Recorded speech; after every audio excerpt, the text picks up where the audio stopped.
Dios le bendiga, profesor. Somos el grupo 20. Vamos a describir las principales características generales de la revelación profética y los temas principales de los libros proféticos.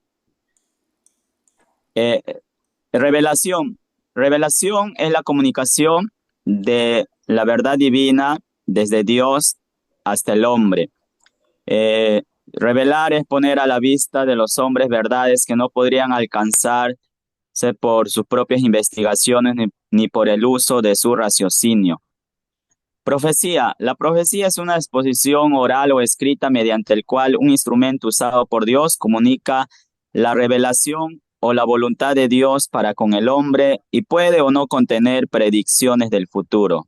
Doy pase a mi compañero.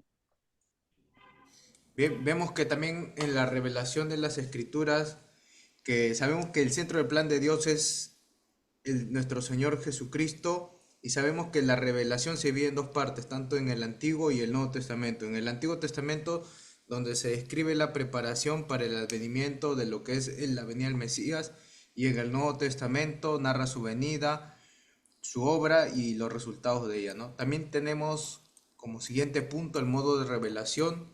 Tenemos las obras de Dios, donde Dios ordena por medio de hombres llevar el, las lecciones que su pueblo necesitaba y todavía aún necesita.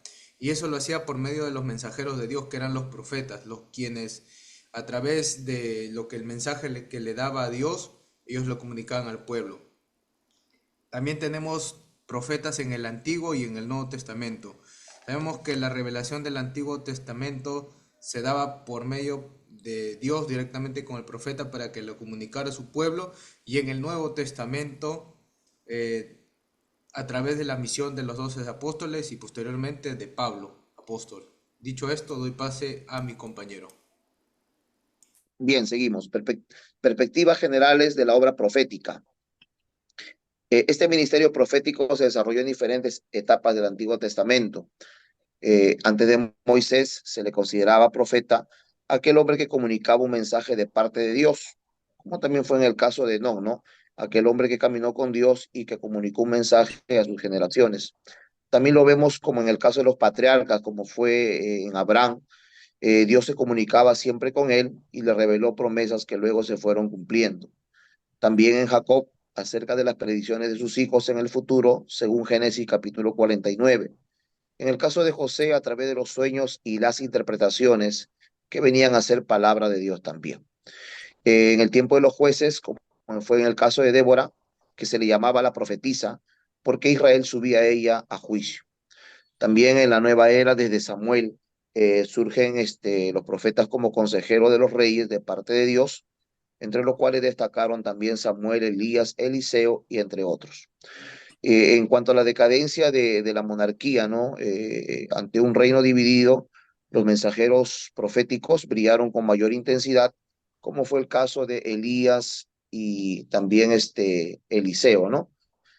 Los profetas se clasifican en dos grupos.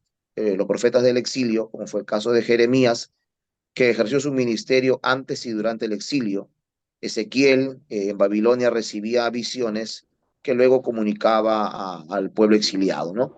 En el caso de Daniel, sus predicciones trazan el tiempo de los gentiles hasta la segunda venida de Cristo. El segundo grupo sería los profetas posexílicos, ¿no? Como son Ageo, Zacarías y Malaquías, que ministraban y animaban al remanente judío que habían vuelto del cautiverio. Doy pase a mi compañero.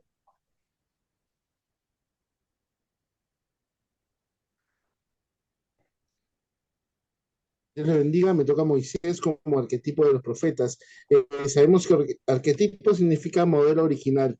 Entonces, como vemos, como el ministerio de Moisés se vuelve como un ministerio profético que sería el patrón para los ministerios de los siguientes profetas. Amén. Vemos al inicio cómo vemos a Moisés temeroso, casi rebelde a la comisión de Dios, y ya luego de Éxodo 7:14 vemos a un Moisés ya como más haciendo ya su labor como profeta con la autoridad que le dio Dios, ya siendo el portavoz que Dios había enviado para su pueblo. Amén. Tenemos también la inspiración y el método de los profetas.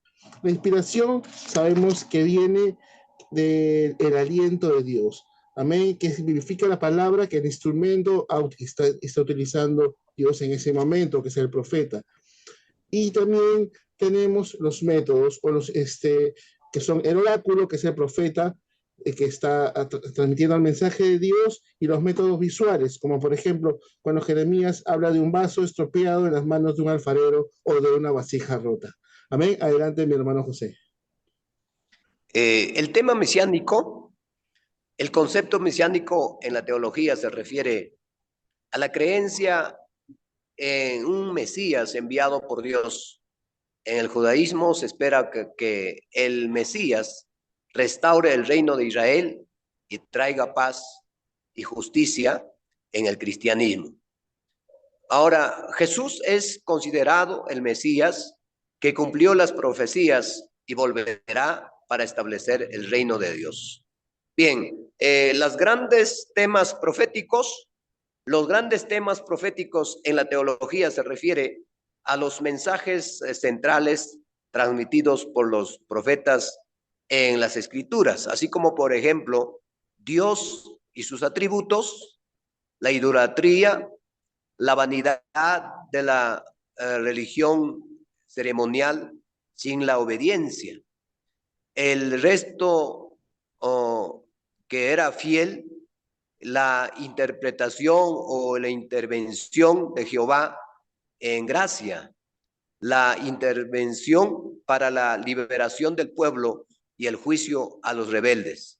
El día de Jehová, el rey y el reino, y las naciones que también tuvieron que ser naciones desobedientes, ¿no? Entonces, amados, que Dios los bendiga.